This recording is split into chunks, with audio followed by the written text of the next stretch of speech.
దేశ రాజకీయాల్లో సరికొత్త అధ్యాయానికి మాజీ ప్రధాని అటల్ బిహారీ వాజ్పేయి శ్రీకారం చుట్టారని కేంద్ర మంత్రి రామ్మోహన్ నాయుడు అన్నారు. కాంగ్రెసేతర ప్రధానిగా అందరూ మెచ్చిన నాయకులని కొనియాడారు. పశ్చిమ గోదావరి జిల్లా భీమవరంలో బీజేపీ ఆధ్వర్యంలో నిర్వహించిన అటల్ మోడీ సుపరిపాలన యాత్ర ర్యాలీలో కేంద్ర మంత్రి భూపతిరాజు శ్రీనివాస వర్మతో కలిసి పాల్గొన్నారు. వాజ్పేయి గురించి నేటి యువత తెలుసుకోవాల్సిన అవసరం ఉందని చెప్పారు. రాజకీయాలంటే కేవలం అధికారం సంపాదించుకోవటమే కాదని తెలిపారు.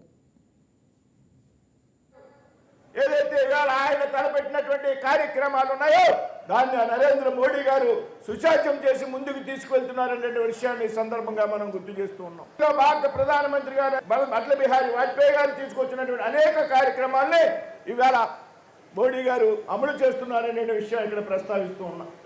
ఏదైతే 96లో 13 రోజుల పాటు ప్రధానమంత్రిగా, 98లో 13 నెలల పాటు ప్రధానమంత్రిగా, 99లో పూర్తికాలం ప్రధానమంత్రిగా పనిచేసి 98లో ప్రధానమంత్రిగా రాజీనామా చేయవలసి వచ్చినప్పుడు కాంగ్రెస్ పార్టీ అవలంబించినటువంటి సంకుచిత రాజకీయాల కారణంగా ఒకే ఒక్క ఓటు ఆధారంగా ప్రధానమంత్రి పదవిని త్యజించుకోవాల్సి వచ్చినప్పుడు ఆ ఒక్క ఓటుకి మేము మద్దతునిస్తాము, మేము పార్టీ మారి మీకు మద్దతునిస్తామని అనేక వ్యక్తులు మీదుకు వచ్చినప్పుడు కూడా మనం అధికారం కోసం రాలేదు, రాజకీయాల్లో నైతిక విలువలు ఉండాలి అనేటువంటి ఆలోచనతో ఒక్క ఓటు తేడాతో ప్రధానమంత్రి పదవి నుంచి తగ్గించినటువంటి వ్యక్తి అటల్ బిహారీ వాజ్పేయి.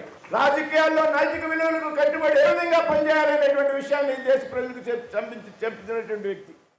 ఒక పట్టణానికి ఉన్నటువంటి సంపద మన భీమవరంకున్న పల్లెటూరులో ఉన్నటువంటి ఆప్యాయత, పల్లెటూరుకు ఉన్నటువంటి సంబంధం, ఒక ప్రేమ, అనురాగం, అతిథిని సత్కరించుకోవడంలో ఉండేటటువంటి ఆప్యాయత అన్ని కూడా కలిగి ఉన్నటువంటి పట్టణం మన భీమవరం అనేది మరొకసారి తెలియజేసుకుంటున్నాను.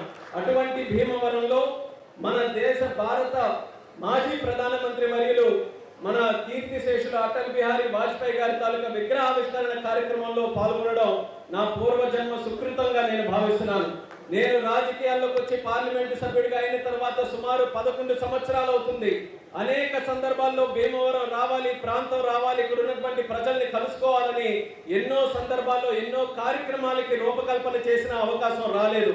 ఈ రోజు మళ్ళీ కేంద్ర మంత్రిగా ఇటువంటి బ్రహ్మాండమైనటువంటి కార్యక్రమంలో పాల్గొనే అవకాశం దక్కినందుకు ముఖ్యంగా పివిఎన్ మాధవ్ గారికి, అలాగే భారతీయ జనతా పార్టీ యావత్కి, అలాగే పశ్చిమ గోదావరి.